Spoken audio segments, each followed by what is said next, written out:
But during the early 60s as her child, we felt powerful and we felt that we could change the world and that we were going to change the world. But we ended each meeting, despite the fighting and mistrust and failures of communication, with hands joined in song. Mother had always instilled in my brother and me that we could only be chased if we ran. The bottom line at that moment was that I not show fear. I'm Janet Axelrod. I'm the chairman of the Board of Trustees of this library, this amazing, amazing building. Yeah, it's a great place, and we're very proud of it. I see a lot of people here from the Blackside family, and from the Cambridge family, of course, and the South Africa family, I see, is also represented. So it's really nice to see you all here. We are extremely excited to have these women here to speak to us today about this book that they've just birthed. Judy Richardson has been its mother from the beginning. And we've been waiting a long time for this amazing, amazing book. So I guess Mimi Jones is going to take us through who these people are in the beginning of this. And I just want to welcome all of you and welcome these amazing SNCC women. Thank you.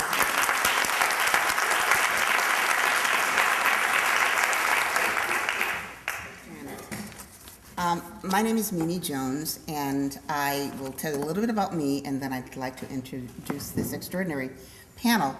I have a very personal connection to this phenomenal book and this phenomenal movement and these phenomenal women. I grew up in Southwest Georgia, and as a child, as a very young teenager, I was very much involved with the SNCC movement, SCLC, the Southwest Georgia and Albany movement. Came north to go to college, married a guy who incidentally is from Cambridge. We raised our son here, and aside from going away to travel and studying in Mexico for a year, I've basically become a transplant of this area. My professional life has, I've been involved in education, many iterations of education reform and education improvement, nonprofit management, and have been a social and political activist since I can remember. I'd like to introduce you to, there's so much, but I don't want to, it's not about me tonight. Judy insists that there are a number of things that I'm currently involved in. I'm a member of the board of the Boston Pan-African Forum. I'm very involved with the Boston Public Library. It's Compass Strategic Planning Committee. I'm on the board of the Friends of the Library, and there are a number of things that we do to strengthen our library and to connect our community with the library and the library with our community. So enough about me. I'd like to tell you about these women, and I understand that many of you have purchased this captivating anthology of 52 women that were involved, and I, as a young teenager, involved in many of the activities and events, from voter registration, voter education, to go into jail, to direct action throughout my childhood. So I'm a child of the civil rights movement, and come from a history of a family that has been a part of resistance and fighting for social justice since I don't even remember when, I can't even go back to remember when, because I remember as a child, 5 and 6 and 7 and 8 years old, having my uncles, my father, my mother resist and challenge injustices. So, you know, when my involvement with SNCC, I mean, it was just natural for me and my family. So, at any rate, we have 3 extraordinary panelists. Judy Richardson, to my far right, is one of the editors of this anthology. One of the 6 editors, and just a bit about her. Judy was on the SNCC staff from 1963 to 1966 in Cambridge, Maryland. in the national office both in Atlanta and Greenwood, Mississippi during the 1964 Freedom Summer, in Southwest Georgia, where I'm from, and in Loudoun County, Alabama in 1965. She also ran the office of Julian Bond's successful first campaigns for the Georgia legislature. Her experience in the movement influenced the rest of her life. She worked on the production of Black Side's 14-hour PBS series, Eyes on the Prize, and was its education director. She produces African American historical documentaries for broadcast and museums for Northern Light Productions here in Boston, including the Little Rock 9 historic site, and most recently, PBS's Sacred Justice. Scarred Justice. Sorry, I did see that. Scarred Justice, the Orangeburg Massacre, 1968. She has worked for numerous social justice organizations and writes lectures and conducts teacher workshops on the civil rights movement.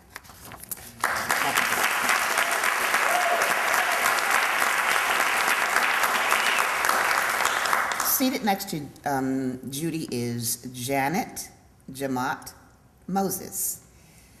Janet continued as a SNCC organizer through 1966, working on other projects in the Mississippi Delta, as well as in Selma and Loudoun County, Alabama. Later, she married Mississippi Project Director Bob Moses, and I think Bob's in the audience, correct? Somewhere. Bob, raise your hand, please. Everybody knows you anyway. Yes, there's Bob. And she accompanied him to Tanzania in the late 1960s when he left the country in opposition to the war in Vietnam. 3 of their 4 children were born in rural Tanzania, where both Janet and Bob worked for the Tanzanian Ministry of Education. They returned to the United States in 1976, and their 4th child was born shortly after it. Janet attended Boston University School of Medicine and then worked as a pediatrician in the medical department of the Massachusetts Institute of Technology. Retired after 13 years of service, she and Bob, now grandparents, live in Boston, Massachusetts. Janet served on the advisory board of the Cambridge Young People's Project, which is YPP, an offshoot of the Algebra Project, which Bob founded in 1982 to promote math literacy. Please welcome Janet.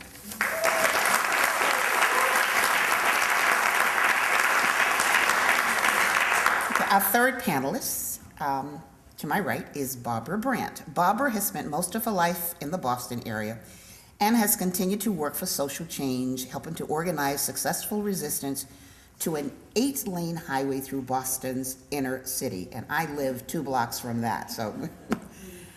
And she's active in community education and urban environmentalism. In the early 1980s, she founded and directed the Urban Solar Energy Association, the largest of its kind in the country. Since 1989, she has worked for the Shorter Work Time Group. She's a member of the National Board of the Boston Coordinator and the Boston Coordinator of the Take Back Your Time movement. In the 1980s, she helped organize the Other Economic Summit, TOES, in Toronto and in Houston. She is the author of Whole Life Economics, Revealing Daily Life, which uses feminist, environmental, and populist approach to describe models that are more just, democratic, humane, and sustainable. She is currently co-authoring Changing Your Mind Can Change the World. Why Now is the Time to Transform Our Future, about positive patterns of personal and social change now taking place. Okay, first of all, let me just say what a lot of you already know, which is that this book has been 16 years in the making. And the first time I saw it, after these 16 years, and many back and forth to Baltimore, where the editorial committee would meet over these 16 years 4 or 5 times a year, much struggling over what was this book going to look like. The first time I saw it was last month. And I was at a meeting, we were doing panels at the Association for the Study of African American Life and History, the Carter G. Woodson group that started what became Black History Month. And so I'm at this conference in Raleigh, and I was just checking in at the hotel, and a woman came up to me, and she had 5 books. And I had known her because I had done something in Denver a few months before. And so she came up to me, she said, "Oh, Judy, you can sign my book." And I looked at the book and was like, it's a book. It's a real book, you know. So, and I actually didn't want to give it back to her, you know. So it was like, before I go into that, let me just say thank you so much to the Cambridge Public Library. I mean, this is like the perfect place to be doing this. Dottie Zellner and I, another editor of the 6 editors of the book, we were here about 4 or 5 years ago when Susan Flannery asked us to come up to do what was a real kind of first draft of some of the stories in this book. And so now we've actually come back and we're doing full circle on this. And I particularly want to thank Marilyn Gilgalis. Where's Marilyn? She went away. There she is. Hello, thank you. Yes. She has been my anchor through all of this, so yes. So that's how I first saw the book, and then we went to Busboys and Poets, and we did 3 events actually in Washington, D.C., and it's Teaching for Change bookstore at Busboys and Poets. And I had screened our Orangeburg Massacre documentary there in February, and then we're back now with the Hands book, and C-SPAN Book TV actually recorded it, and so they broadcast that panel with a number of the editors and a couple of the contributors, and that was a couple of weeks ago. So you can go online with C-SPAN Book TV and you'll find us. Now, let me tell you a little bit first about why we did the book. Partly was because the way the women in the movement, and particularly the women at SNCC, are portrayed is as poor little tired, you know, oppressed women. Well, no. We were some strong ladies, and many of the women in our organization were leaders in their own right. So you look at Diane Nash. She's the leader, or one of the main leaders of the Nashville student movement. Almost single-handedly decides to continue the freedom rides after the buses are burned in Anniston, Alabama. You get Ruby Doris Smith Robinson, comes out of the Atlanta student movement, refuses bail when she is sentenced to 30 days, does hard time in Rock Hill, South Carolina, during the protests there, and becomes the executive secretary of SNCC in the latter part of the 60s. Joyce and Dory Ladner, strong student leaders in Jackson, Mississippi, who were mentored by Medgar Evers, who of course gets assassinated in 1963, just 6 weeks before the 1963 March on Washington. And Diane and Joyce are among those who are included in our book. Now, we also knew we had to make sure that the incredible local women who were the bulwark of our movement, both as leaders and as troops, that they had their voices heard. We also wanted to provide a way for SNCC women to tell their stories without having to go through anyone else's filter. These stories aren't as told to or part of someone else's academic thesis. These stories are the women speaking for themselves. Now, we did oral histories with a few who we knew would never sit down and take time out of their very busy lives to actually write their stories. And so we sent something around that said, give us 30 pages max. Now, some people went into 90, we had to bring it back. But give us 30 pages max that tell the stories you've been telling your children and now your grandchildren. And we were talking to people who, we sent out to about 150, some of us think it's 200, a list. And we sent it mainly to those who had been with SNCC or a SNCC-affiliated project over a prolonged period of time. And that was because we didn't want only the people who just came down in '64 and then left. So we did oral histories with a number of them. And of course, they edited them, but the oral histories were the basis for the contributions in this book. So Mrs. Victoria Gray, Annie Pearl Avery, Gloria Richardson, a lot of the Southwest Georgia folks, not Bernice wrote her own, but there are a number of folks, and Annette Jones-White, who has this wonderful story about being the homecoming queen at Albany State, and the president, the black president of the black college, is so upset with her that he can barely get to put the crown on her head. So, but all of these women's pieces are in this thing, and so in this book. The big book also gives the lie to some common misperceptions about the movement. First of all, that everyone was philosophically nonviolent. Much in this book talks about self-defense. The other thing is that the movement only happens when an organization like SNCC or SCLC moves into a community. No. Often there are strong local organizations that are there before that, and you see that in Joyce Ladner, who is mentored by 3 NAACP male leaders who say, this is somebody who's amazing. Let us start taking her around to NAA meetings in Jackson. And she has this wonderful quote in there where she says, you know, I hope it's in there. Now that I think, let me stop. She says, either there or somewhere else, that she's mentored by Clyde Kennard and Medgar Evers and a third, George, do you remember George,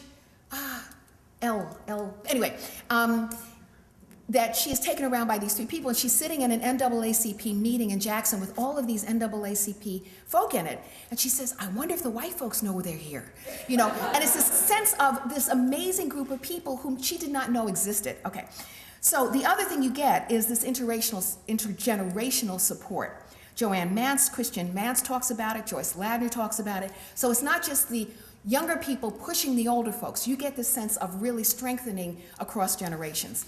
But most importantly, you will see young people in this piece. And we always have to remind folks that we were 16, 17, 18 years old when we did this. Because when folks look at us, we're not that anymore, you know. So to remember, for young people, we were their age. And that we somehow chose to step out on faith and join the movement. And that we hope what will happen, because we were not exceptional. We were just like those of us in this room. And that it will help energize them to get involved in social change themselves. And that intro is great, so that's where hopefully we'll start. For librarians, Kirkus Reviews gave us this wonderful review that started with saying, many stories have been told about the struggle for civil rights, but not like this. Hands on the Freedom Plow provides an inside view into the lives of 52 members of the Student Nonviolent Coordinating Committee, or the SNCC. These young women skipped class, sacrificed, and he goes on, they go on and on. Okay, so now I go to the second part, and I am now gonna talk as a contributor. Okay, how I get into the movement. I grew up in Tarrytown, New York, which is the home of Washington Irving. So I went to, you know, the author, and so I went to Washington Irving Junior High School. I went to Sleepy Hollow High School. Our football team was the Headless Horsemen. Go Horsemen, go. Okay. My mother was a homemaker.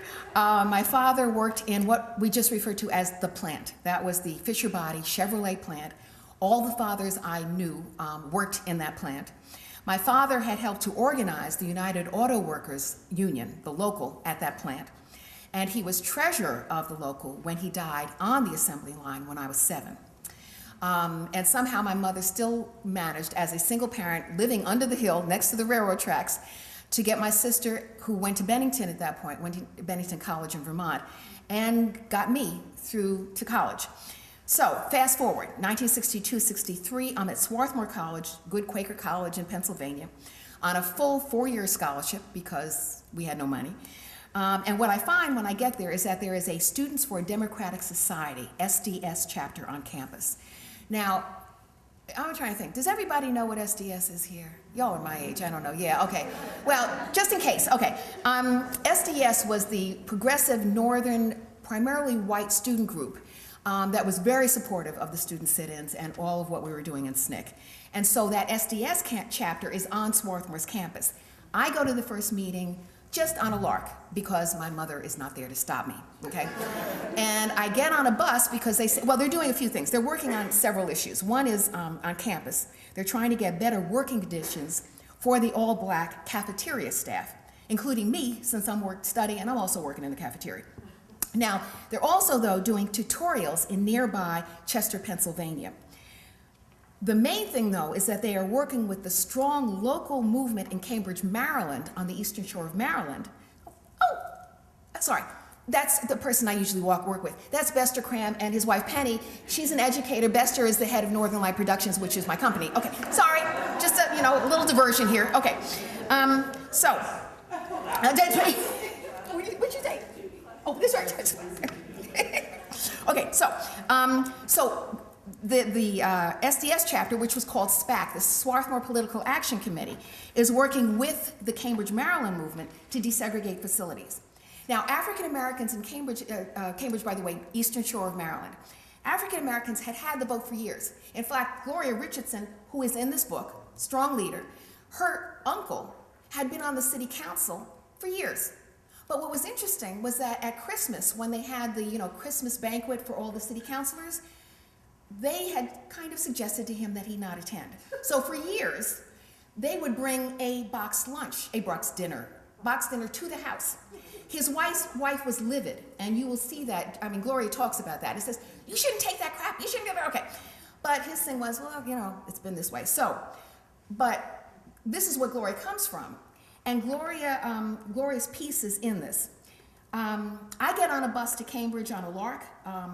I get sucked in by the energy and the passion and the brilliance of the local movement folk, the SNCC folk, and my supposed 6 months leave from school becomes 3 years. So now I'm going to read from the piece. Okay. I saw the national office of SNCC for the first time in November 1963. It was a teeny, rundown office at 8.5 Raymond Street, a 1-block side street off Hunter, now Martin Luther King Boulevard, near the Atlanta University Center. The office was located on the 2nd floor above a beauty shop. It definitely did not fit my image of a national office, because I'm thinking, Urban League, maybe rug on the floor. Ha! Okay. I had gone to Atlanta with Reggie Robinson, SNCC's field secretary in Cambridge, Maryland, where I had been working full-time since leaving Swarthmore College in Pennsylvania. From the downstairs glass door of the national office, I saw this large man at the top of the stairs, dressed in overalls and sweeping the stairs.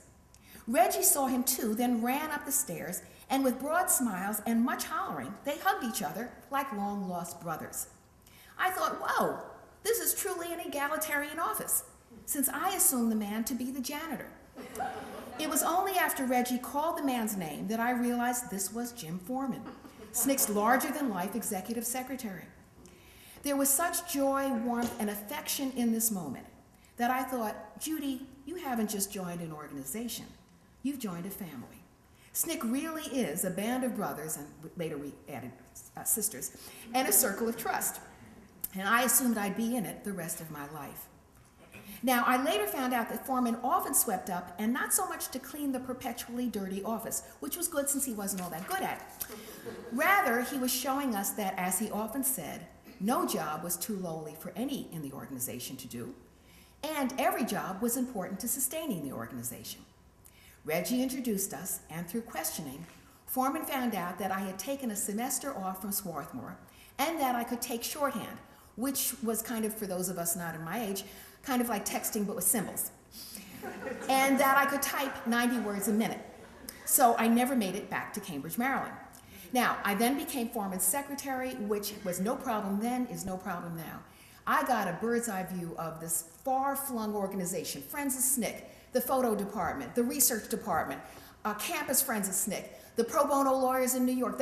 It was amazing to me. Okay, so I'm going to skip over to this part, okay, which I titled Dropkick. The Atlanta office was also involved in demonstrations to integrate Grady Memorial, the municipal hospital. As I was being carried off to the police van on one such protest, and it was like a police officer had me up at the top and then somebody at my feet. So as I did this, I saw John Lewis, then SNCC's chair, being roughly handled as they arrested him too. And I angrily started kicking to get out of the officer's grip so I could help John. Now, in the process, I evidently kicked the policeman who was carrying me in a very vulnerable spot. Looking back, it's amazing the other arresting officers didn't retaliate. And after I was bailed out of jail, Foreman summoned me to his office. He showed me a New York Times article, and I have it here, Times article that mentioned that Judy Richardson from Tarrytown, New York, had kicked a cop in the stomach. Actually, it was a little lower, and asked me whether the report was accurate. I said I didn't remember, which was true. Foreman scolded me, reminding me that we were supposed to be nonviolent, and that this kind of negative publicity could hurt our fundraising efforts. I left his office feeling very hurt by his anger, and guilty that I had in some way jeopardized this new organization that was absolutely, I felt like I died and gone to heaven when I got into SNCC. Now, fast forward, Julian Bond, as many of you know, was the narrator for the 10 Hours of Eyes on the Prize. So at some point, I remember asking him, telling him, reminding him of this incident. And I said, I wonder whatever happened to that officer. Now, Julian really does know everybody in Atlanta. You know, he goes out to lunch and dinner, and he just knows everybody, black, white, doesn't matter. Okay. So I said, I wonder whatever happened to that officer. And he said, without losing a beat, oh, I just saw him the other day, and he talks like this now. And I said, okay. But I said, because I'm still very gullible, I said, oh, no, Julian. And he said, no, I saw him. And he actually had seen him. He said, I saw him in Pascal's. He's fine. He has, you know, he's retired. And, okay. Now, so, one last thing. We moved the whole national office to, wait, where am I on time? Okay, I'm trying to figure out if I should skip this. Okay. We moved the whole national office from Atlanta to Greenwood, Mississippi, the summer of 1964. So Dottie Zellner, who was with me in this office, as was Betty Garman Robinson, two of the other editors on this book, as did many of us, we stayed in the homes of local African Americans who, as always, put themselves at great risk by sharing their homes with us. Now, one night, June Johnson came tearing in. June was a teenager from a staunch movement family in Greenwood, Mississippi, and had been brutally beaten in the Winona, Mississippi jail in 1963, along with Mrs. Hamer and two other female activists and a male SNCC worker. She said we had to drive immediately to the hospital. Silas McGee, a teenager from another strong movement family in Greenwood, had been sitting in at a local restaurant, even though sit-ins were frowned upon that summer, as all resources were to be focused on building the Mississippi Freedom Democratic Party that was to challenge the all-white Mississippi delegation at Atlantic City for the Democratic Convention. That's that August of 1964. So when Silas returned to his car, a white man threw a rock through the car window, splattering glass in Silas's eye. Since I had the keys to the SNCC car, June came and got me, and I drove to the hospital as I had been taught, within the 25-mile-per-hour speed limit, so that we wouldn't be arrested for speeding. Now suddenly we heard a bang, and June shouted, "Judy, they're shooting at us, get moving." Looking straight ahead, I replied ever so calmly, "Oh no, June, those are just backfires," and continued at the same slow pace. Now you would assume that I would listen to her, since she was not only from Greenwood, but had been in the movement years longer than I had. But no, I just kept driving at 25 miles per hour. Luckily, no more shots were fired. Now, when we reached the hospital parking lot, we were met by a small mob of white guys, and I'll just move this quickly. We dash past them into the waiting room, and shortly after we got in, a brick came flying through the picture window. Now, I had never seen, and there were 6 FBI men in the hospital. I had never seen FBI agents move so quickly. They immediately ran into the hallway behind a wall and away from the falling glass. Since the payphone, because again, there are no cell phones, was in the waiting room, at some point I kept going back and forth to begin calling the Justice Department. When I returned to the hallway, I found all 6 agents seated on the floor behind the wall, like the 3 see no evil, hear no evil, speak no evil monkeys. Now, I knew FBI agents would never do anything but take notes, even while witnessing beatings on federal property, but experiencing it incensed me. And I started screaming at them to do something, anything. They looked at me as if I were crazy. Finally, as June Johnson later reminded me, because of my calls, I'd finally gotten through to the Justice Department. The sheriff of Greenwood arrived, and we confirmed that Silas was okay, and we got out of the hospital. Now, my last one is related to this, and this is short. At some point, and remember that I'm really strong during this period, right? Now we get to this.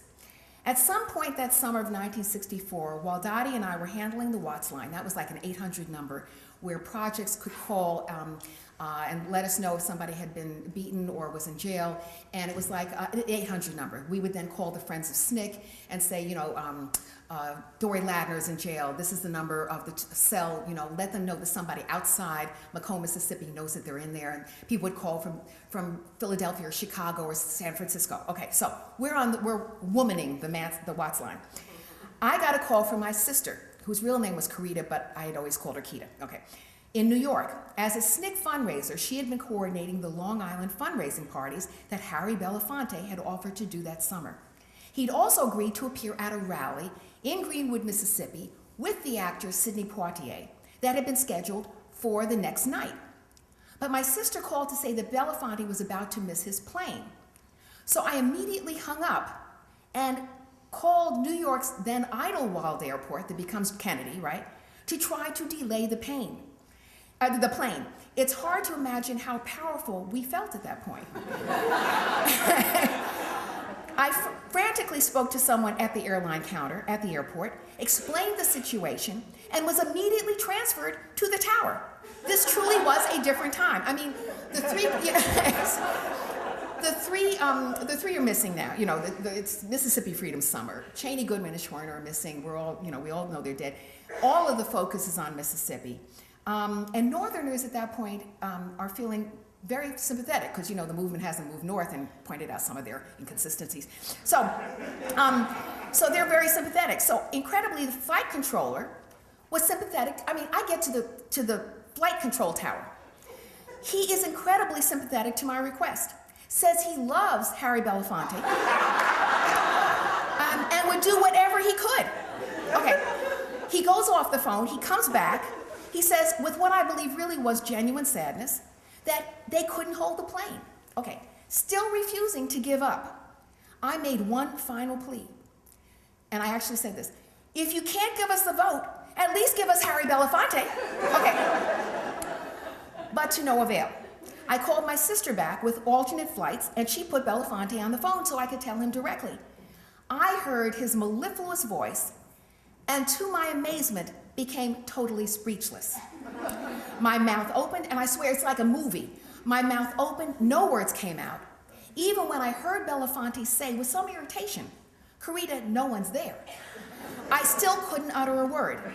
Now, when my sister got back on the phone, she said, "Judy?" And I suddenly found my voice again, but she didn't put Belafonte back on the line. So I'm going to end there so that we can go now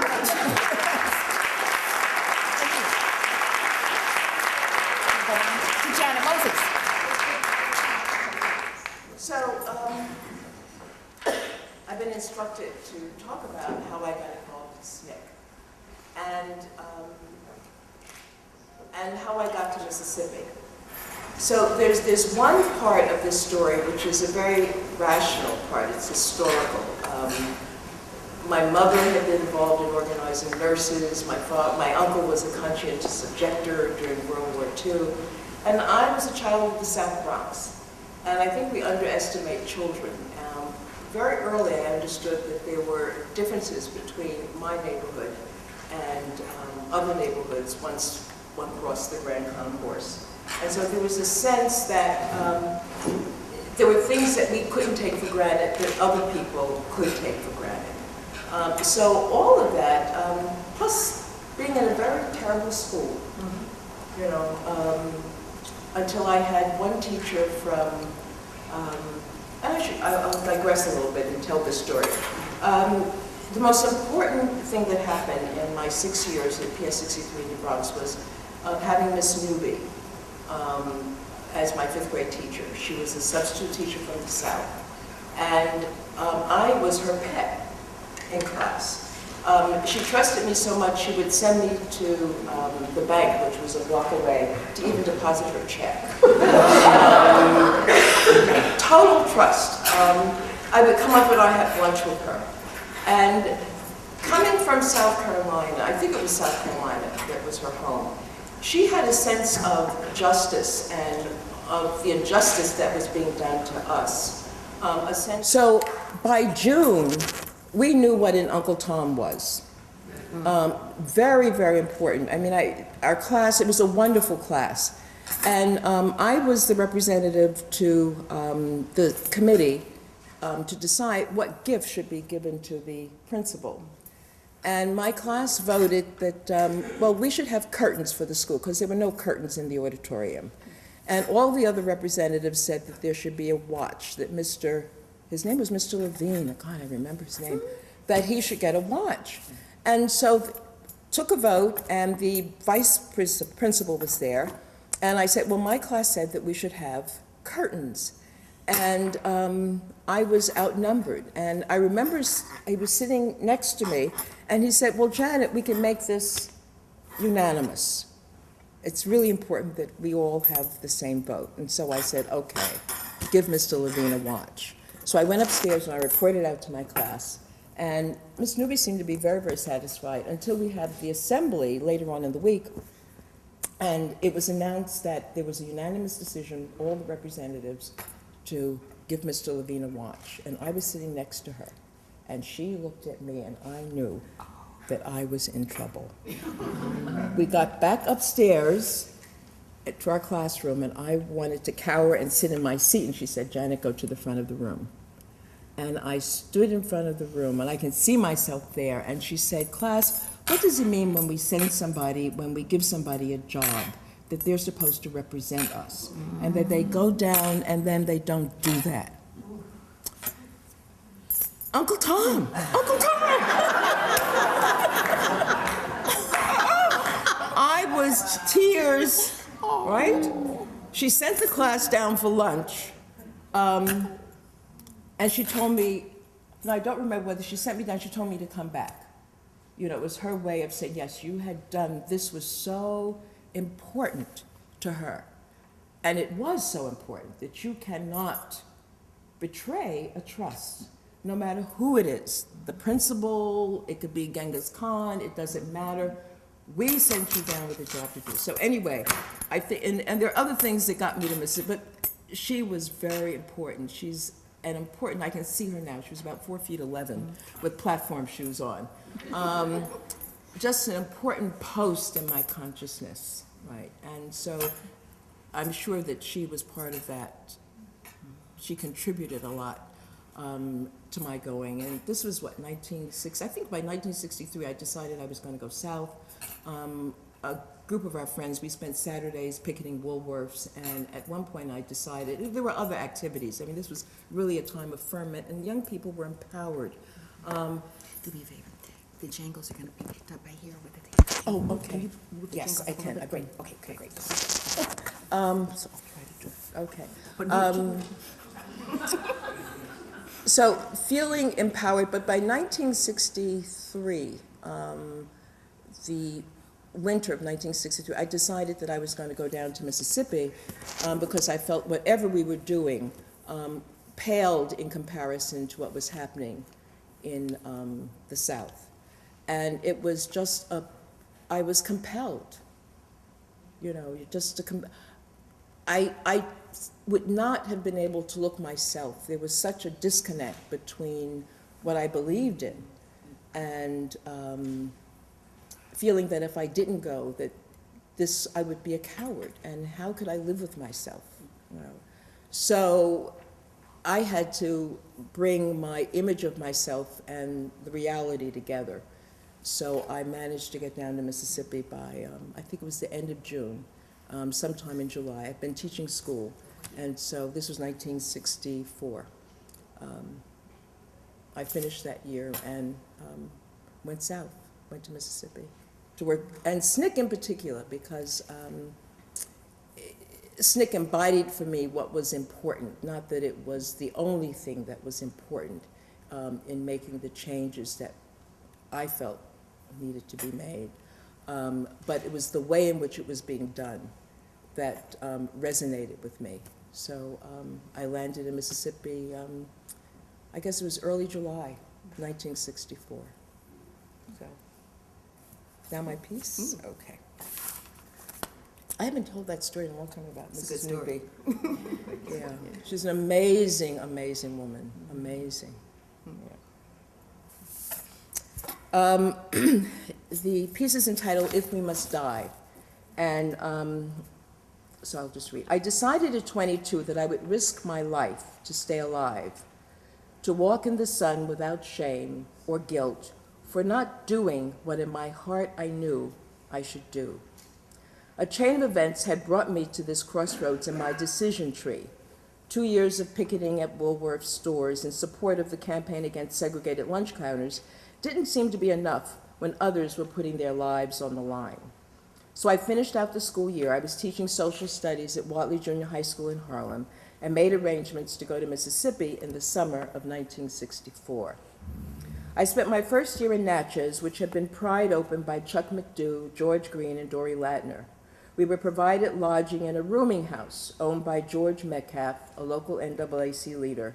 He worked at the Armstrong Tire Company and was badly injured in a car bombing. The Maziques would feed us at their restaurant, sometimes for free, and sometimes on their eat now, pay later plan.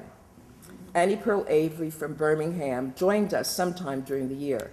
By that time, we had established ourselves in the Freedom House that Annie Pearl guarded at night with her 22. I spent a lot of time working with the young people who were becoming increasingly conscious of their right to a place in the sun. We would go to pool halls, juke joints, wherever the folk were. The community bailed us out when we got arrested for walking down the street with leaflets and for peacefully demonstrating in front of the local segregated movie theater. One time, Annie Pearl was arrested in the group. Initially a bystander, she placed herself in the procession being led into the paddy wagon and so was hauled off with the rest of us. At the jail, the sheriff insisted that Annie Pearl sit down on one of the benches. When she refused a third time, the sheriff started yelling, threatening to shove his foot up her ass if she didn't sit down. Annie Pearl pursed her brow and in a steady voice asked what he thought she would be doing while he was shoving his foot up her ass. I don't know if Annie Pearl had ever read Claude McKay's If We Must Die, Let It Not Be Like Hogs, hunted and pinned in an inglorious spot. Whatever inroads we sowed in the community were being rapidly reaped by Charles Evers, who was in and out of Natchez, building a base from which he would later launch his political campaign for mayor in Fayette, a 3-block slip of a town and a 45-minute jaunt down the road from Natchez.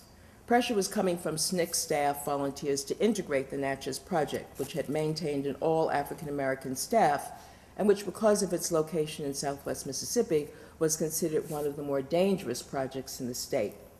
By the spring of 1965, we'd established a beachhead in Fayette and worked to have a voter registration rally. 2 male SNCC workers and I moved into Fayette slowly, tapping into a small network of men whose fearless spirits were not bowed by the aroma of Mississippi's strange fruit, which lingered in the psyche of all who were born there, of all who worked, and of most of those who passed through. These men, overalled in dusty boots, were winter trees, deep-rooted, enduring, and unadorned. Their hearts resided in the spirit of spring and sang of renewal and hope. Their tongues spoke widely and often metaphorically in parables of what was important. After weeks of visiting, a woman I knew as Miss Crew and her husband offered us a place to live. They were raising 2 grandchildren, and one of my jobs was to braid their granddaughter's soft, cottony hair, a very uneven exchange in return for biscuits and syrup in the morning and a safe, warm place to lay my head at night. At some point, we were passed on to others, including Mr. Brown and Mr. Peavine. I recall one evening needing a ride to Natchez. Mr. Peavine offered to drive me back. We left his house after dark and rattled in his pickup truck through piney woods over unpaved back roads into Natchez. I had lived on my own since I was 21, renting a small apartment just off Central Park West in New York City. My mother had slowly adjusted to the idea of my living on my own instead of returning to the South Bronx, where I had been born and raised. As I moved deeper into the darkness and silence of the night, not knowing where I was, with a man about whom I really knew very little, I wondered what she would say. I wondered why she never suggested that I not go south. She had spent her formative years in Greenville, South Carolina. I recall the story she told of her mother having to rush her father, my grandfather, home in fear that he would be lynched after he bumped into a white woman. He was blind in one eye and had not seen her approach on his blind side. My mother never forgot the terror of the thought that her father might be killed. But whatever misgivings she had for me, she kept to herself. Instead, she worked with a small group of women in the Bronx to raise funds for SNCC. That night, driving with Mr. Peavine, I asked not for an answer, but for deliverance to Natchez of all places, and for deliverance from my fears. Mr. Peavine explained that we would come onto the highway a few miles from Natchez, and we did, much to my relief.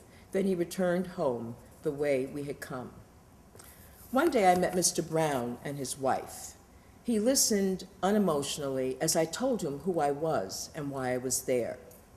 I knew this was not the first news he had had about voting. I invited myself back another day, another week, to chat some more. He didn't tell me not to return, so I would go back and he would ask if I had talked to so-and-so, and I would dutifully go and talk to so-and-so. After several months, they all agreed singly that registering to vote was a good idea, and they would support a voter registration day in Fayette. We set the date. I don't remember how the FBI got involved. A rumor had been launched that there would be trouble, that a group of Klansmen was planning to stop the demonstration. On the morning of the demonstration, local people began to gather around the courthouse in clusters. Some stood across the street. Others sat at the side of the courthouse lawn. I moved from group to group, greeting onlookers and those who had indicated that they might try to register. We escorted those ready to take the long walk up the courthouse steps into the registrar's office. I recall that at some point, several white men in a pickup truck drove up in front of the courthouse. I watched them from the courthouse steps as they got out of the truck. Trouble was materializing in front of our eyes. There was no place to go or to run. Mother had always instilled in my brother and me that we could only be chased if we ran. The bottom line at that moment was that I not show fear. As they approached the stairs, several of the white men, FBI, intercepted their approach and escorted them to their truck. Mr. Brown indicated that he wanted to see me. He sat on the stone embankment that bordered the side of the courthouse, one among several men with whom we had worked rather closely over the past few months. He wore baggy denim overalls and held a crumpled brown bag in his lap. There may have been another crumpled bag next to him, I'm not sure. Mr. Brown beckoned. I sat down next to him as he instructed and gently asked, I sat down to him as instructed and gently asked if he was ready to ascend the courthouse steps. He answered by opening the paper bag on his lap. In it lay a large pistol. I surmised a 38 or 45. Now, Miss Johnette, don't you worry about a thing. You just keep working. He said. I humbly thanked him and managed to escort a few others up the courthouse stairs. I don't think Mr. Brown had ever heard of Claude McKay, but like Annie Pearl, he knew what McKay meant. In Mississippi,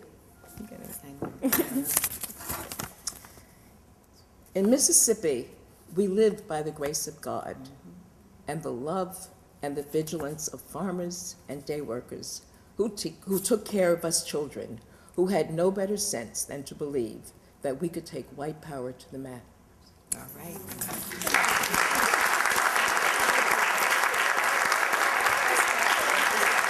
I grew up in Brooklyn, New York, in a family that was not religious, but that believed powerfully in social justice. My parents and other relatives often talked about how badly Negro people were treated in America. That's how we talked in those days. And that this was wrong and should be changed. Even though we ourselves weren't African American, I took this issue to heart. In the spring of 1964, I was a graduate student in sociology here in Boston at Brandeis University. One of our fellow grad students was Bob Zellner, a young white Southerner who had been on SNCC's front lines for several years and who was actively recruiting volunteers for SNCC's upcoming Mississippi Summer Project. I really wanted to help, but I also knew that I was then very emotionally immature, and I didn't want my immaturity to harm anyone else's safety. When Bob said that they could use volunteers for as little as 1 week, and that they needed people to do research in SNCC's Atlanta office, far from the front lines, I figured that's something I can do. And SNCC said, come on down. Actually, I think I also had two deeper motivations for wanting to work for SNCC, although I wasn't aware of it then. I wanted to understand the world in a different way, and I wanted to learn how to be an effective activist for positive social change. What better way to do both than by working with these brave young activists. The SNCC headquarters in Atlanta was filled with black and white students who worked in shifts 24 hours a day, 7 days a week, answering telephone calls from the field about the latest successes or violence. They were rushing about putting out newsletters to SNCC's northern supporters and sending press releases to the national papers, running a printing press, developing photographs rushed in from the front lines. All of this was supervised by a few old-timers, veteran civil rights workers, mostly black men and women, some just a few years older than the rest of us. It was an intense, exciting atmosphere, made brighter by the constant humor and hopeful spirits we shared, and by the rhythms of the freedom songs we often burst into during occasional quiet moments. Sometimes it felt like we were at the staff headquarters in a war. It felt like we were creating it as we went along, but we also knew that what we were doing was changing America. My week that summer turned into 2, then 3, then I decided to stay the whole summer.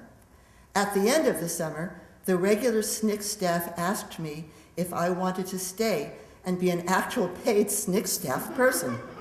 This was what I really wanted to do rather than going back to graduate school, to be working in the real world, helping to make things better. Of course, I said yes.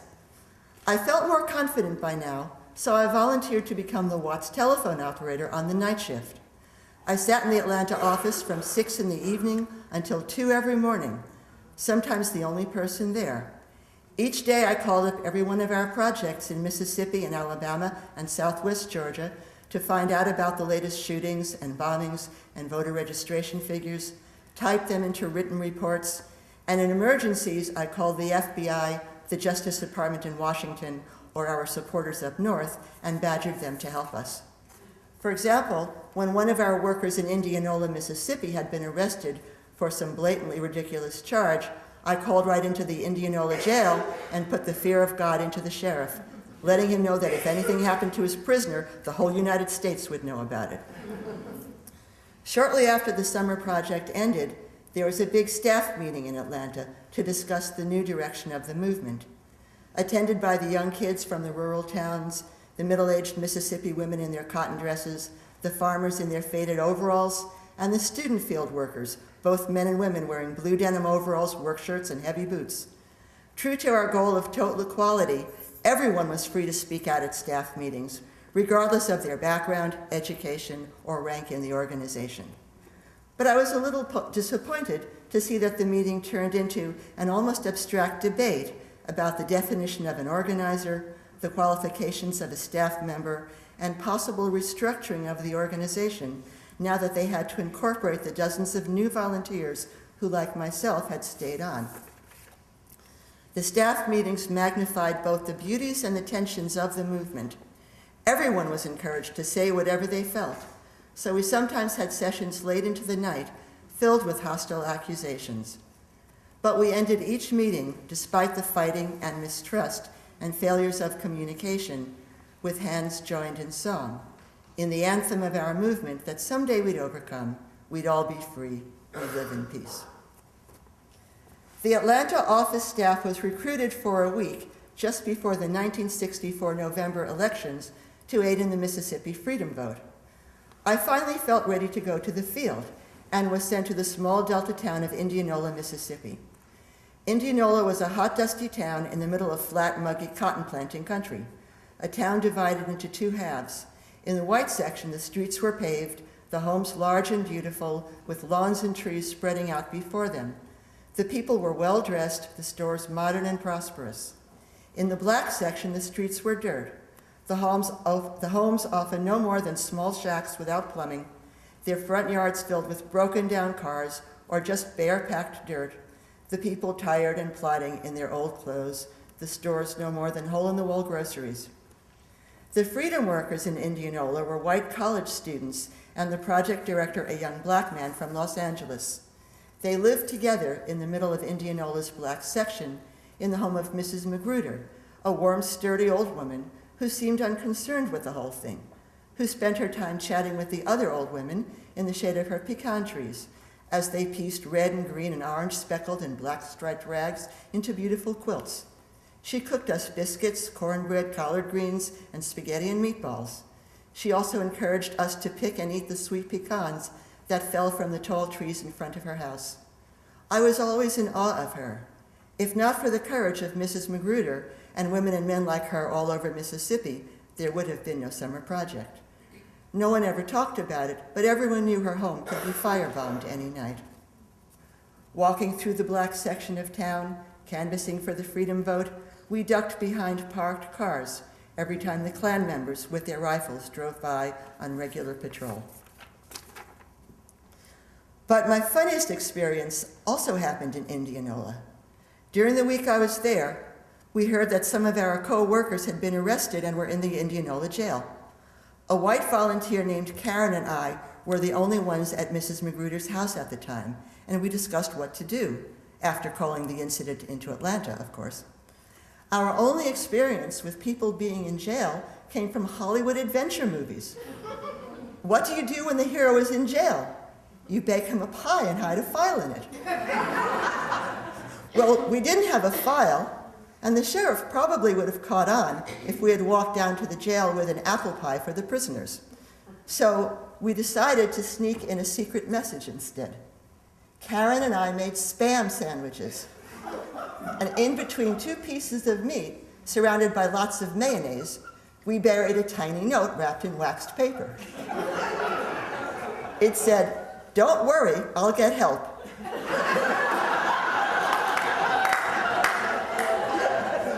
We signed it Jim, who was our assistant project director. After we brought that sandwich over to the jail, we heard that Jim had also been arrested. Karen and I couldn't stop laughing, thinking of Jim's face when he bit into that sandwich and found the note supposedly from himself. We're going to end with one last piece before we go to Q&A. And it's one of my favorite pieces, and it will go right into the panel and Mimi's participation, because it's from the Southwest Georgia piece. And it's from Joanne Christian Mance. And she begins, "Every generation has its race to run. We were created with a calling, in the way the preachers are called. I do believe our commitment to the uplift of our community is our calling. It is part of what we must do. When I was growing up, our grandfathers and grandmothers, our mothers and fathers, established criteria for how we were to be, showing us by example in the way they carried themselves. They were very proud people, working for themselves, insisting on ownership of things, on workmanship of things. I saw in them a strength that I think I have inherited. As I look back over the years, I see that the older folks, who were more conservative than the young activists, were radical in their own way, radical to the point of not allowing others to take away their dignity. I became interested," she says, "in the movement long before the SNCC workers came to Southwest Georgia. When I was only 8 years old, I followed the bus boycott in Montgomery, Alabama, on the news, watching on a black and white television. I saw what was happening there, but I did not quite understand what I saw or what courage it took to take part in those events. But I knew that something was wrong. On the news, I continued to hear the words, 'Freedom Riders, Freedom Riders.' The only thought that came to my mind each time I heard those words was, I wish those Freedom Riders would come to Albany, Georgia. There were wrongs that existed in Albany, and we needed those wrongs righted. I watched the news religiously every day just to see what was happening throughout this country and wishing that the Freedom Riders would hurry up and come to Albany, Georgia." And she talks about getting involved in the mass meeting. And she says, "After that mass meeting, my sister and I would leave school every day. And these are the mass meetings in the churches that would talk about the business of the movement and getting people stirred up, filled with song. So she would go by every day with her sister and go by the office, the SNCC office, to see what people had to say, to hear the plans, all the details. We worked in the movement. The first SNCC office was in the black downtown called Harlem. At that time, it was strange to see the white SNCC folks in Harlem. White people from Albany almost never came to Harlem, except to pick up their maids. Seeing people of both races interacting in a friendly and equal way was so unusual that white Albany residents driving by almost had accidents. Besides, these white SNCC folks walking around with long hair and sandals were a strange sight to Southerners. All this was new to my sister and me too. Sitting around the office and just listening to what everyone was saying was an entirely new experience as well. I remember SNCC workers Charles Jones, Bill Hanson, Charles Axelrod, Cordell Reagan, and others just sitting around and discussing the issues of the day. How would they deal with particular situations? And what would be the consequences of their actions? And remember, these folks are just 18, 19, 20 years old. My sister and I sort of huddled behind the older SNCC people, and they sort of patted us on the head as though they thought we were very cute. I was 14 years old. I kept thinking, this is something else. We are going to be free. I was not sure where I would fit in, what my niche would be, but I knew I would do something. I didn't understand all their words and language then. I was naive and just wanting to be free, wanting all of us to be free. I continued to listen. I learned a great deal about these strange new thinking, new talking, and new acting SNCC folk. I continued to listen. Eventually, I was able to understand them, and some of theirs became my ideas. And then I was able to create some of my own ideas and concepts. This was the summer of 1961, and along came autumn, and mass meetings were happening weekly, mostly at the Shiloh Baptist Church and the Mount Zion Baptist Church, which I know you know that. And she talks about thinking about going to jail. So she said, I asked Daddy if I could march, and he said, yeah, sugar, lead the line. I believe he said that just to get me out of his way. The next day we met at the church, I think it was Shiloh, and prepared to march. The mass meeting was very high in spirit, and the sun was just about to set. Well, she lands in jail, and she said, I had the pleasure of being carted off to jail in Camilla, which is a nearby town, about 20 miles from Albany. The night of our arrest, it was estimated that 700 people were arrested. That night in jail was something. It was strange, frightening, funny, and enlightening, all at the same time. People who had never prayed before prayed. The police harassed us all night long, beating on the doors, threatening us with death. We did not know what to do. That first arrest, they packed us, about 65 of us young women, into a jail cell that was made for 6 people. We had to figure out how to stay there and coexist. Half the night we told stories, sang songs, and prayed prayers. They shut off the lights so we couldn't see what was going on or who was in there with us. But God is good. Light from the street lights came through the windows, giving us just enough light to function. And we had a full moon that reflected its light as well. We refused to surrender our dignity for a prison life. We stayed in Camilla County Jail overnight and survived. That arrest freed me from a lot of fears, and I knew this would be the beginning of a new me. The next evening, just before sunset, they loaded us back on the buses and headed us back to Albany. President Kennedy had called the Albany government officials and insisted that we be released.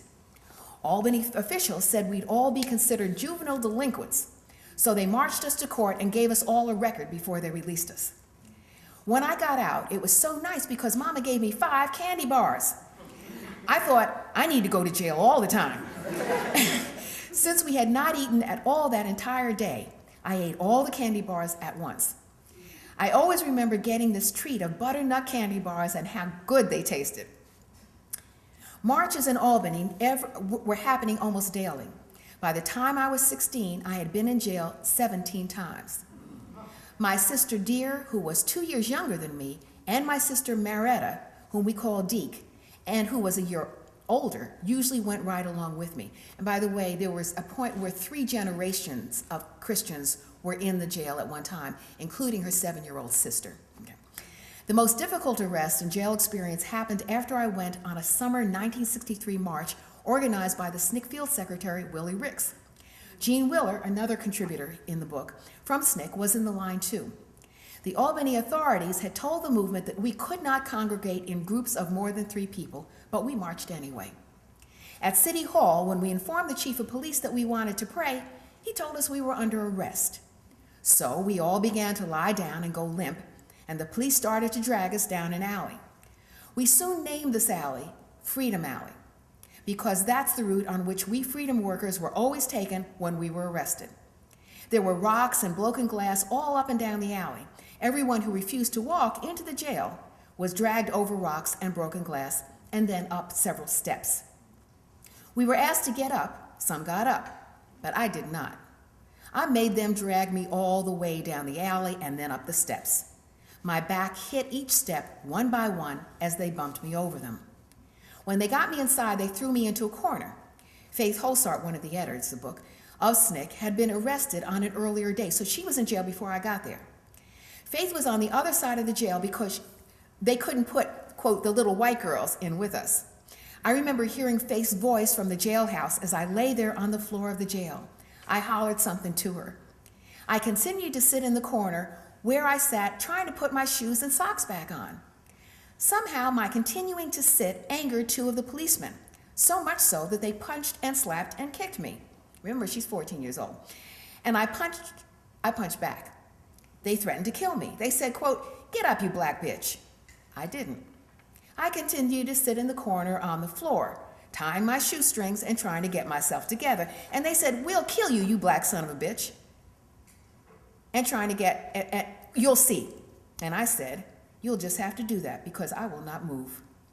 Then they crushed me behind the door, pulled me around by my hair, and tried to snatch the rest of my clothes off. One policeman just stood on my legs. Imagine a man who weighs in excess of 230 pounds standing on the legs of a teenager. But through the help of God and a punch to the most sensitive spot on a man, I was able to get him off my legs.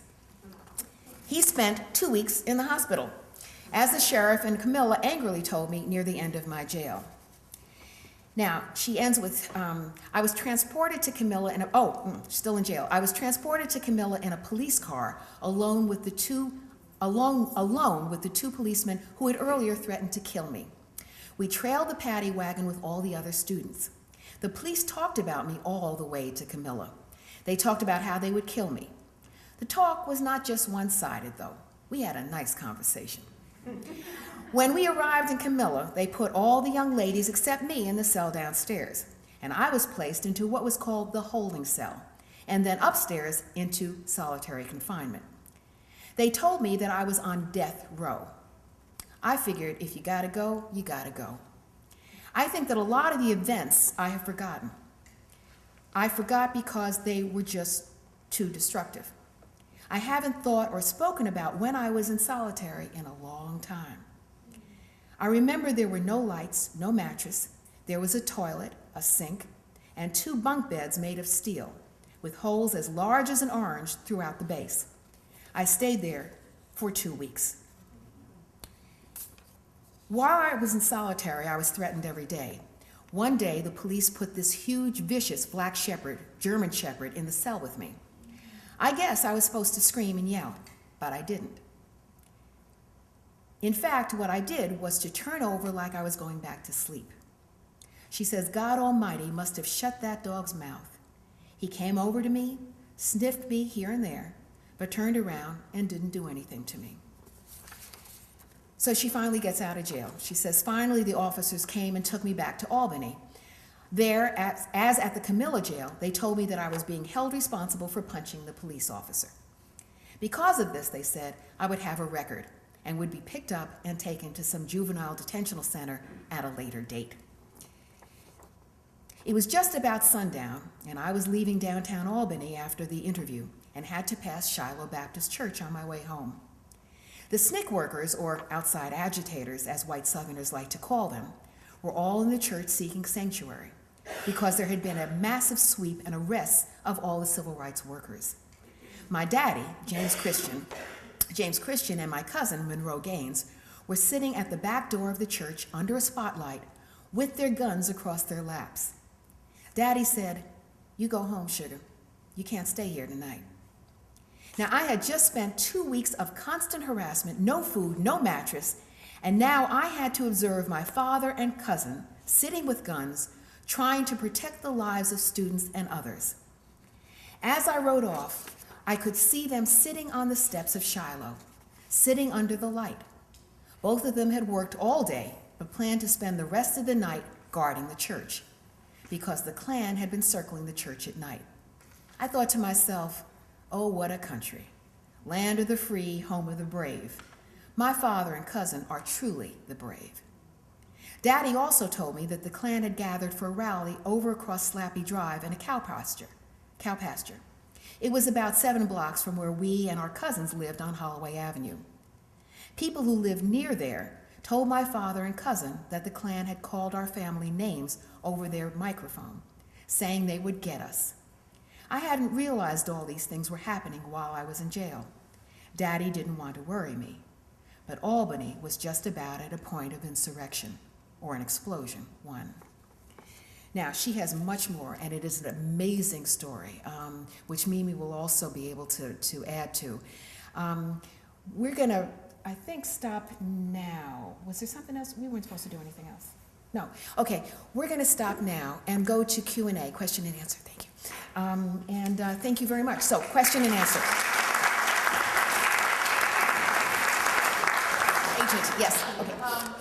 Were there any surprises as an editor, or was it any? Did you have any surprises? Also, each of you writing a memoir or writing about what your experience was. Let me talk as an editor, and I'm wondering if Mimi, because truthfully, the other two have not yet seen the books. Oh, I'm sorry. Oh, yeah, repeat the question. I'm sorry. Meredith wanted to know whether there were any surprises that we found in the pieces, either as an editor or as members, as contributors. Now, I will say, I think when we were there, we were in the moment. And so we didn't know a lot of the previous history of folks coming in whom we were working with every day.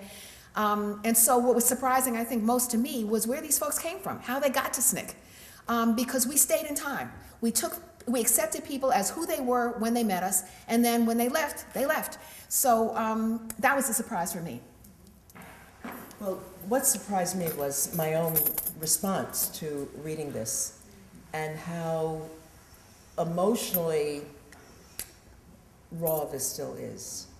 Right? And many people, I would not have written this piece if Judy hadn't hounded me. And I forgot at one point that I had even done it. But in reading this for the second time, the emotional impact of the experience that I had and everybody certainly had is really close to the surface, and I didn't realize it until I had to read this. So, As you can probably tell, this is still very raw with me. There were no real surprises, except I have a very similar experience that Janet has. When I got this book about a week ago, I went straight to the section on Southwest Georgia, and I couldn't put it down because I was reliving many of my own personal experiences that parallel many of the experiences here.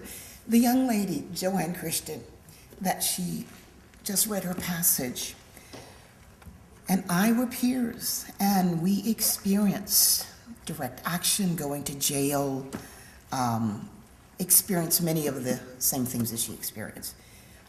We were the first six young black students to integrate the high school, at Albany High School. And, after reading many of these stories, most of the people that were featured here that were part of the Southwest Georgia movement, I know personally. I'm from Albany and was born in the surrounding county, Worth County. McCree Harris was my 9th grade, she's featured, was my 9th grade French teacher. Bernice Reagan's father, many of the mass meetings were held at his church. He was Reverend J.J. Johnson. Her youngest sister was one of my peers, Dolores Johnson. Rutha Harris, who's one of the Freedom Singers, she was also from Albany. So most of the ones that are featured. And for me, each time I read through this, the emotions surface with me. So it's a part of who I am and who I've become, and that's about it.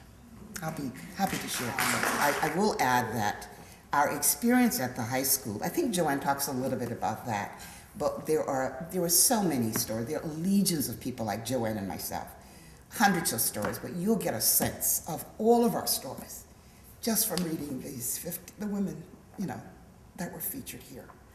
I recall that in our high school, being surrounded by unbelievable hate, but at the same time having the resolve to excel and to not be denied. I remember that during graduation, it was a huge campus high school, and we were six. We were in a sea of hostility and madness. Our graduating class was almost like 490 something, so 500 students in our graduating class alone. So at the end of our senior year, we were ranked academically. And as it turned out, of a class of about 500, I was ranked number 21. And prior to that, the class had marched according to rank. But they decided that, no, we're not going to march according to rank anymore. We're going to march according to height. So that meant, don't know what the policy is today, but we marched in according to height.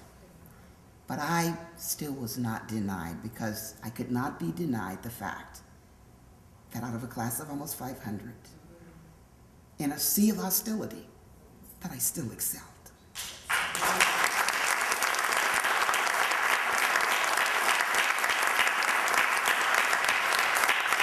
So that strength of character I still carry with me, and that I've tried to pass on to our son. His lullabies were freedom songs, so that he knows of his greatness as I was taught my greatness. Sorry. I actually bought the book at a previous event, so I had 2 weeks to read it, and I did read through the whole thing in about 2 or 3 days. And I think for me what was most impressive, I've read several other histories of SNCC, and mostly they always talked about the men in SNCC. And just to read this wall-to-wall book of women was so impressive. And that's really, I think, my response to it. It's an autobiography of Martin Luther King written by Lerone Bennett. And there is a picture of Mimi in it integrating a swimming pool as the pool manager is throwing acid into the water. So how old were you here? In this? 14 years old. So this is... Well, you're all such positive, sane,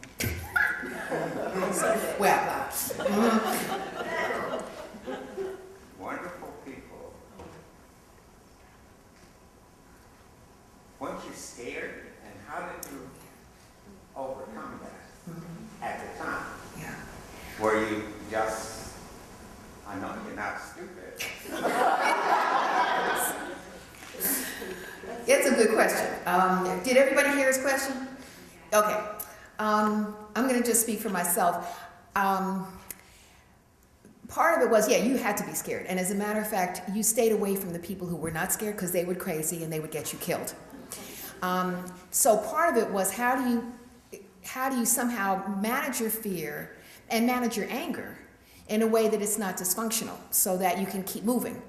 And a part of it had to do with responsibility to the communities where you were working, that you couldn't do anything, you should not do anything that would call down the power of the state, and that was both state and federal government, that would wipe out what you were trying to do. And the assumption was, what you're trying to do is, bottom line, get black folks registered to vote without getting them killed as they had been before. You're trying to change the power imbalance wherever you were working. And you're doing a lot of economic stuff. We were doing a lot of things, not just the vote and not just desegregating facilities, but the bottom line was you needed to be able to figure out how to do those things without getting overwhelmed by the fear that had to be present. But, the other part is you're looking at these, somebody like Mrs. Hamer or Mrs. Blackwell, and Gloria Richardson, when I first met her in Cambridge, Maryland, she was fearless. It was amazing to me. She's in our book. We got photos in the books. And you see her, she's walking ramrod through General Gelston of the Maryland National Guard. They're lobbing tear gas at her. And it's like, she's brooking no dissent. She's just moving, And she lived there. I mean, I'm coming from Tarrytown. I don't know any better. She knows what can happen. And so I guess part of it for me was looking at just the amazing courage of folks around me. But yeah, you had to be. I mean, you really did have to be frightened. But the other thing was, what also comes through in this book is the sense of joy. I mean, we were at the Elks Hall. I learned how to dance in the movement. You know what I mean? So these little juke joints and stuff. We worked hard, but we played hard too. And the music helped, and I'm talking about Ray Charles as much as the Freedom songs. There were ways that we understood how to keep moving, and a lot of that we learned from the local community too. Yeah. Anybody else? I mean, I'd be very dishonest if I said I was fearless, but I think that my courage outweighed any fear. Coming from a tradition of a family that was involved in resistance and the fight for social justice, even before there was SNCC, there was SCLC, and before the movement. But during the early 60s, as a child, we felt powerful, and we felt that we could change the world, and that we were going to change the world. We also felt, being a part of the movement, you felt a part of a collective sense of commitment to this struggle. So I think that sort of helped to mitigate some of the personal fear that would creep in. But we were not afraid, truly not afraid, but not without fear. Let me amend my thing. Because the one time, and it's in the book, when I really was afraid was when I was in solitary in Atlanta. And it was the first time I was arrested and by myself, and I wasn't sure if anybody knew I was there. And the thing that gets me through is actually knowing that Annie Pearl Avery, who has been mentioned by Janet, that she was on the other side, and she didn't know I was there. I didn't know she was there. All I knew was that I was really frightened, and and it was the hole. I mean, so there was no bed, and there was the hole, which is where you were supposed to do your business. And we were in the county jail, and I heard, it was like 2 o'clock in the morning, and it was really cold, and the air was very still, and I was afraid.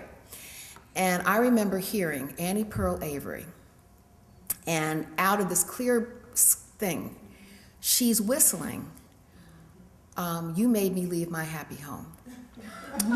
and I'm trying to think if I can do this.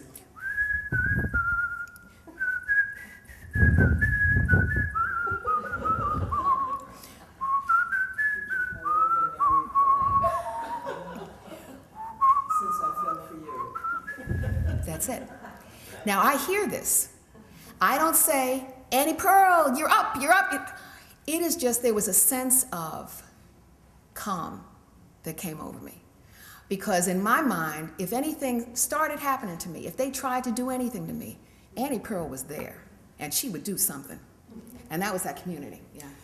You know, the title of this anthology, Hands on the Freedom Plow, there is a Negro spiritual that I grew up hearing, we are soldiers in the army. So you really felt as if you were part of an army and a collective sense of a commitment to this struggle. And many of the freedom songs were patterned, the texts were changed, but we my mother was a soldier, my mother, and we'd rather die than to be treated like less than human beings. So, we were girded by all of those things, our community, our churches. So, I don't know if that answers your question. Yeah, for me, you have incidences where you are afraid, even though you are not acting like you're afraid. But my trip to Jackson from Atlanta, I had made arrangements with actually Betty Garman, and I took a plane, and it was a Delta plane. It was a prop jet going into the Jackson airport. And as the plane, and I can see myself in this plane, was flying south, a thought hit me. And the thought was, Janet, you could die. And I sat with that for a while, because any rational being, any of us, I mean, we were rational beings, no matter how fearless or unafraid you might be, there's underneath a realization that you might die. And of course, you don't want to die. But my next thought, and this was after a while, is the plane, I'm sitting on the plane by myself. My thought was, well, it's okay. It's really okay. I can come to peace with that idea. I go with the idea that I may not come back. I certainly do want to come back, but it's okay. And so that was, for me, sort of the bedrock of my emotions. And I was in many situations in which you are afraid. I was afraid. But I had made up my mind, or I had the realization on that trip into Jackson that it was okay. So. The other thing that I'd like to add is growing up, as in Southwest Georgia, you grew up with the understanding that you could be assaulted by marauders, at any time, so that, I just assume that if we had been afraid of being a part of the movement, then I don't know if we would have survived growing up, because you could be assaulted at any moment. Oh, this was As a also child? in the north. Oh, I'm One of my sure high I'm school south. friends Okay. that was terribly, tragically beaten by the police sitting on Janet, his they foot. can't quite hear you, so you might want to. Well, I'm just saying, it was north and south. There's an awareness. Yes. I have a lot of friends, my high school friends, a lot of them lived in Harlem. And I remember one of the fellows in our group was terribly beaten by the police on Morningside Avenue in New York City, sitting on the porch, or not the porch, it was on his stoop. So the idea of vulnerability, I mean, you don't come through urban America not understanding, even 50 years ago, that life is, you don't take it for granted, and that you are vulnerable, and you have to always negotiate that. And I recall sitting around the fireplace with my parents and my family, discussing things that were going on and discussing the history of my family. And I recall one story. I never met him, but my first cousin was electrocuted because his sister, my cousin Blanche, was a white guy attempted to assault her, and he blew him away. So I knew that story even as a young child, that you really have to take care of business. And, he was electrocuted. I never met him, but I knew those stories of my family's resistance. And so I don't know if it's in my DNA, but to challenge, to resist, and to demand respect.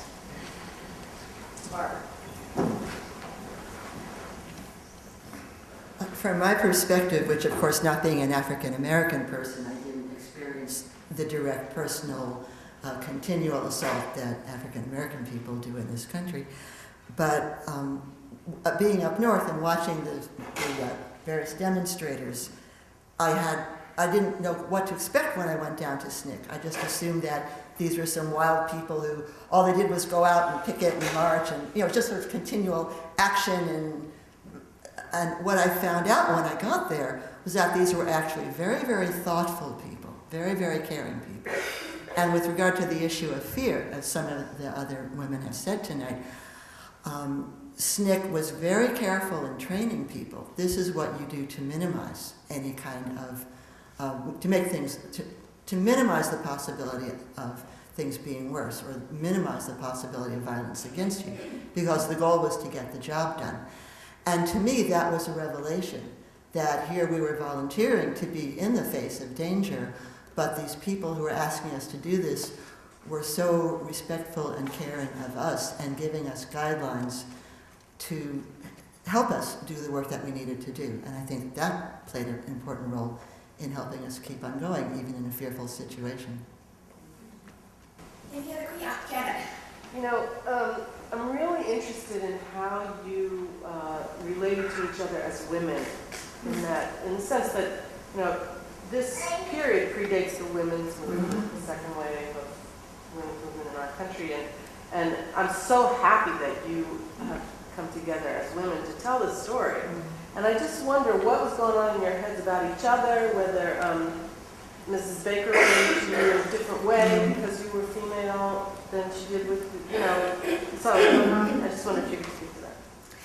Let me just mention first Miss Baker. Miss Baker, some of you may or may not know, that Miss Baker is considered the just incredible strategist and some say godmother of SNCC. She is the one who, in 1960, when all these sit-in movements are jumping up all over the South, coming out of the black colleges, with support sometimes from some of the local white colleges like Vanderbilt.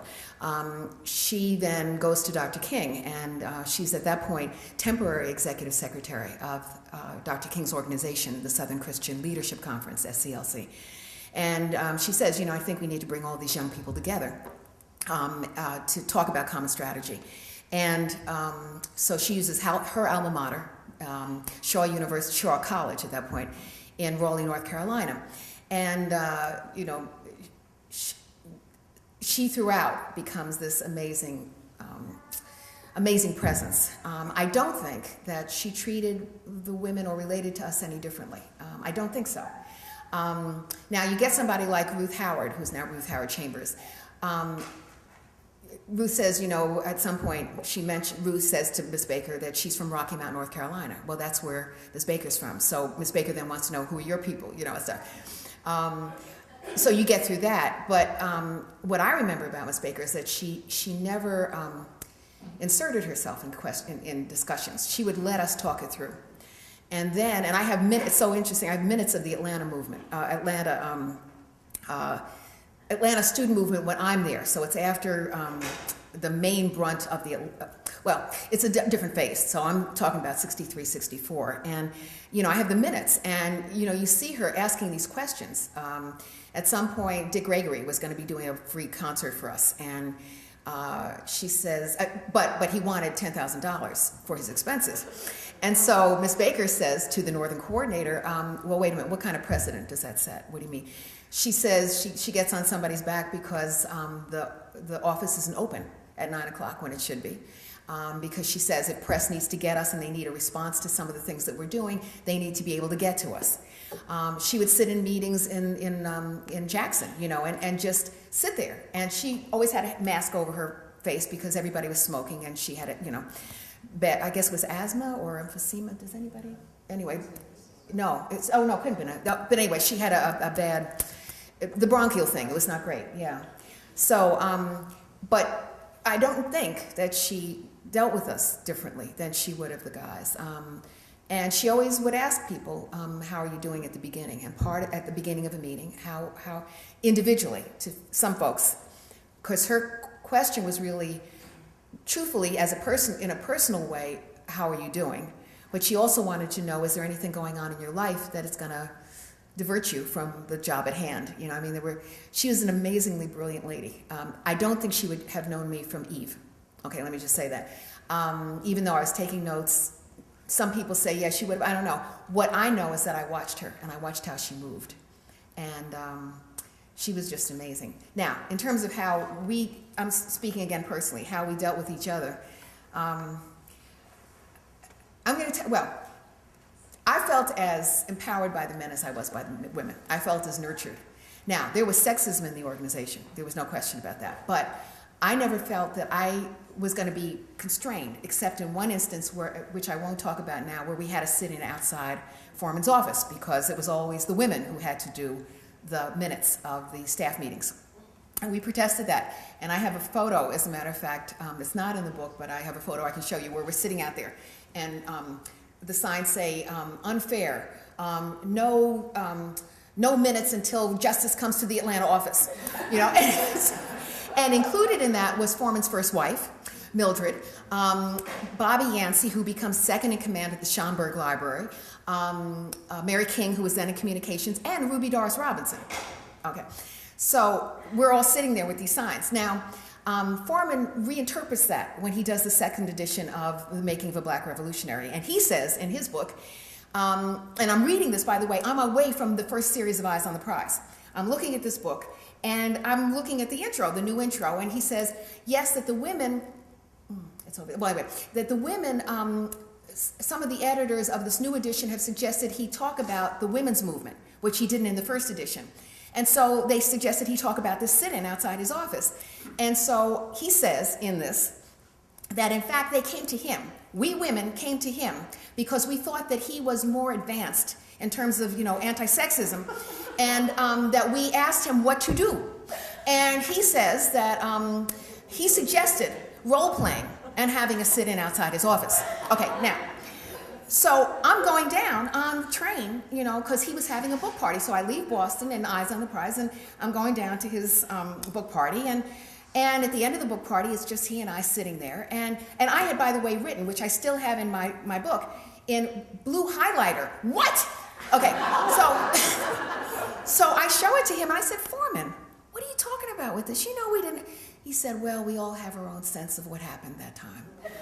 What do you do? What do you do? So it was but you could always push the question. That was what was amazing to me. One last thing, and then let me go to the other folks. I remember sitting in a shower for Ruby Doris Smith Robinson. And by the way, I should tell you that when I was at Swarthmore and somebody suggested I try to get on staff on SNCC staff for whatever that meant. It's whenever they could get it. It was $9.64 after taxes. But anyway, but the person who told me this at Swarthmore said, but in order to be considered and get on SNCC staff, you got to go by Ruby Doris.